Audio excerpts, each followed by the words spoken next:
Hi, I'm Brent Green, and welcome to the Green Scene. Have you ever wondered what can grow out of the devastation of an earthquake? Well, today, we're at Hayes Valley Community Farm, where they have built a community garden in the center of the city. So let's go check out the regreening of destruction. At last, we're here at Hayes Valley Farm, and I've watched this place transform from a fallow piece of land filled with cement pillars from a broken down freeway. And now it is filled with beautiful plants and vegetables to feed the community. And today we have the co-director of Hayes Valley Farm, Jay Rosenburg. What inspired you all to do this? Sure. In November of 2008, there was the economic crisis, which caused a lot of discomfort in the city and all over the country. It affected retail and certainly affected real estate, especially with respect to building on vacant lots. In July of 2009, the mayor, Gavin Newsom, signs the executive directive for a healthy and sustainable food system for San Francisco. And that includes not only the people and the land, but the infrastructure of a city, all looking to become healthier and more sustainable. Almost a year after that economic crisis, the mayor's office came up with the idea to use these vacant lots to grow food, and started to meet with each of the neighborhood associations to look at the various lots available that were going to be perhaps developed someday, and see if we could use them in an interim fashion. This project started on January 24th, 2010, so just over 9 months ago, we opened up the gates and started building some soil. So in a nutshell, the recession was your inspiration. In so many ways, yeah. So simple, huh? So from what I understand, this is the old on-ramp that we're standing on? Yeah, and in fact, you can imagine cars just lined up, going up, brake, brake, brake, stop and go until you get on the freeway. We were immediately concerned about lead-based toxins. In the very beginning of the project, we went and took samples from 64 spots on the site, core samples of soil, to actually measure things like lead and other toxins. 63 out of the 64 came back clean. Doing a thick layer of organic matter is one of the primary strategies for bioremediation, which is a way to let the earth clean the toxins themselves.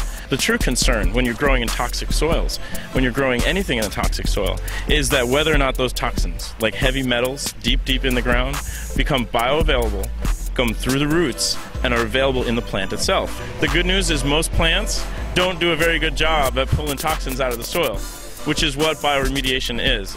It's the intentional removing of toxins through plants and through organic matter. So we're going to continue those tests right here on that one spot. So Jay, it seems to me that you all have a firm grasp of NPK. Now, can you tell me some of the systems that are at play here? Sure. You know, we're starting with almost no soil at all. The old freeway, a lot of rocks that would hold the freeway up, they call it infill, and then a thin layer of soil that was on the sides of the road. Most of this place has been built with a clean slate. We put some cardboard right on top of the old ivy and on the old pavement. And on top of that, we started building soil. This is the idea, again, of something that you can do in the interim. To remove the pavement would be a tremendous investment. So what we started with is a thick layer of cardboard, which is carbon. Basically the same kind of carbon that would be in trees as they fall in the forest. If you look at the way the forest would build soil, you'd see that trees would fall, and then leaves would fall, and that's nitrogen, and then more trees would fall, and that would be more carbon, and then more nitrogen, and then from the ground up you'd have detritus and mushrooms and microorganisms coming up and mixing all together, building soil. Well, in the forest, it takes about 1,000 years to build an inch or two of topsoil. But rather than wait 1,000 years to do a few inches, what we're doing here, and you can see this right here, is we've layered the cardboard right on top of where the pavement line is. And then on top of that, we'd add horse manure and wood chips, which makes a great nitrogen-carbon mix. And into that, we've planted the fava beans. Now, fava is a tremendous plant. It fixes its own nitrogen, and it actually harnesses it from the atmosphere. And afterwards, it'll convert it, working in a symbiotic relationship with a microorganism called a rhizobium. It'll store the nitrogen in its roots. All of these little white nodules, that's water-soluble nitrogen. originally stored by nature to produce the fava bean, will actually come in and chop that fava bean right at ground level. And when the roots die back, the nitrogen nodules themselves will soak out into the ground. Time-release fertilizer. And what's the technical term for this method that you're using? We call it chop and drop. Chop and drop. What are you all growing this season? Well, we started out planting a lot of fava beans and a clover ground cover. But once that kind of settles in and we've added some fertility to the ground, we start growing strawberries, and we just planted a whole bunch of greens and a whole bunch of brassicas like cauliflower and cabbage and broccoli, and we started planting some squashes. So we have some cucumbers that we just put in. We don't know if that's going to work, but we're going to try anyway. How do you all decide what's grown? Something about San Francisco, and if you ask anyone who lives here, they'll tell you there's some crazy microclimates here. You turn around a hill one time and you'll go from the sunny side of town to the foggy side of town real quick. There's only about 3 or 4 other places on the planet that have the same climate as San Francisco. Cape Town in South Africa, the shores of Western Australia, and the Chilean, Peruvian mountainsides near where the Inca used to live. The Inca are the interesting one here because 1300s, 1400s, they had 1 million people that lived there, and they fed them all on the side of a mountain. So a lot of the techniques that they use, we've been looking into, and a lot of the crops they grew, we're trying to find. What do you all have going on here besides farming? Well, every Monday is Magic Mondays here for the kids, and we have kids programs where they bring field trips. I come for a few hours and get to work on the farm, and then we have an after-school program where the same kids are coming back every week, and they're getting to learn more and more about growing food. We do soils classes, and we do a whole permaculture program where we're exploring the design of applied ecology. You all are really giving back to this urban area. It's like a nice respite from everything that's going on. You want to tell our viewers out there, look right into the camera and let those kids know where they can find you.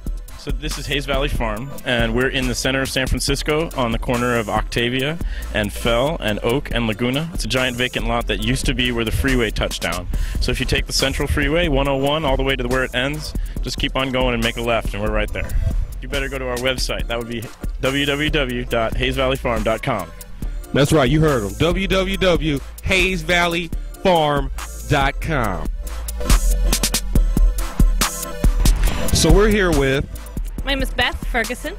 And Beth, can you tell us a little bit about what this is? Yeah, this is a solar charging station for electric vehicles. It's called the Solar Pump. And we're kind of playing with ExxonMobil's Flying Pegasus, but we have an electric bike that's flying. And we're here at a community garden where we're going to have tables and chairs and outdoor plugs that will be using solar energy for people at the community garden to charge laptops, cell phones, and electric vehicles while they're visiting the beautiful Hayes Valley Farmers Farm. Is there a charge? There's no charge. Solar energy is free, and because the project has been built with a bunch of partners that have donated a lot of materials, we're able to set this up for the next few months for free for people to use and get the first experience with solar energy. Wow, that's impressive. So this wraps our shoot with Hayes Valley Community Farm. It's always a beautiful thing to see what can happen when a whole community gets together, from the politicians to the kids in the schools. And remember, kids, it takes vision to transform a calamity into sustainable social progress. This is Brent Green from the Green Scene.